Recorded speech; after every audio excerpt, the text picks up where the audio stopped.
OK, we're going to move on to Friday's Telegraph. Leo, surely your beloved leader hasn't overreached again.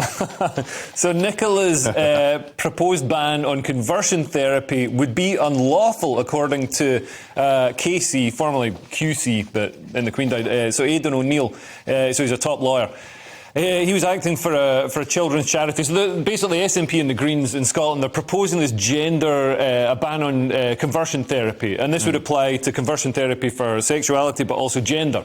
And, you know, we traditionally know of conversion therapy as sort of being electric shocks being administered to gay people, or being shown pornographic films or propaganda or whatever to try and, you know, straighten them out.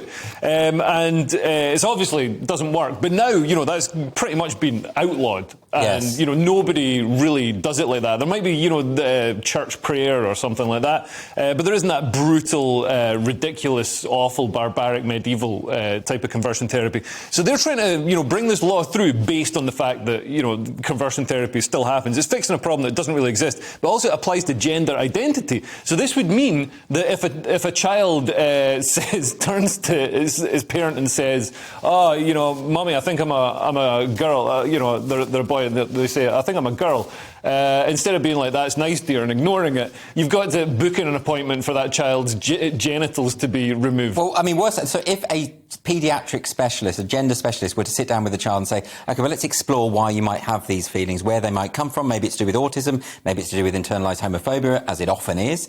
If they were to do that, it's just a craze going through your school, like mullets and Tamagotchis. Right. Well, if anyone were to have that explorative therapy, that would be banned. So in other words, unless you affirm straight away, but by affirming straight away, you're effectively transitioning predominantly gay individuals.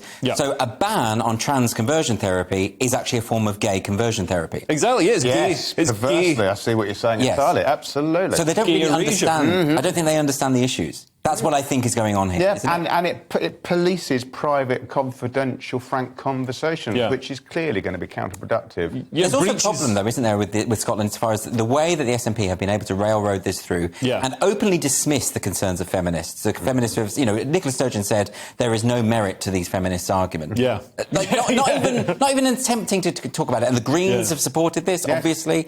What can you do about this in Scotland? It's surprising how little it split the SNP, frankly. Well, there were some that resigned.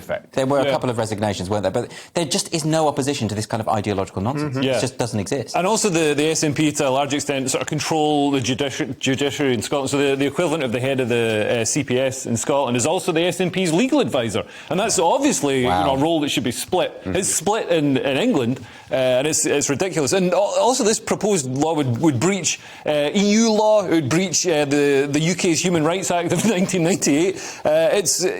It would breach plenty of statute and precedent that's already exists, and it's a new law. And it's also, you know, law should be easy to not break the law. Laws should be natural to not break the law, and this would pretty much anything could be construed as a crime under. But this puts us, the Scotland, on a direct collision course with Westminster, doesn't it? Because they've also talked their new gender recognition reforms. Also are basically saying that when the Human Rights Act talks about sex, it means gender identity. That's not how it's applied in the UK as a whole. So there's going to be some sort of conflict at some point, isn't there? And I think Westminster can override them. Westminster say they've got the power to block the gender reform bill. And they say they'd have the power to block this as well. But then that plays into Sturgeon's hands, because that's seen as, you know, the overbearing... Westminster stamping on her patch, and of course she's very good at playing that card. Although the gender recognition reforms are hugely unpopular amongst Scottish people. I think it's something like 70% of Scottish adults oppose it. So she's just doing it anyway. She doesn't care. You know, because there's no competition. Terrible situation.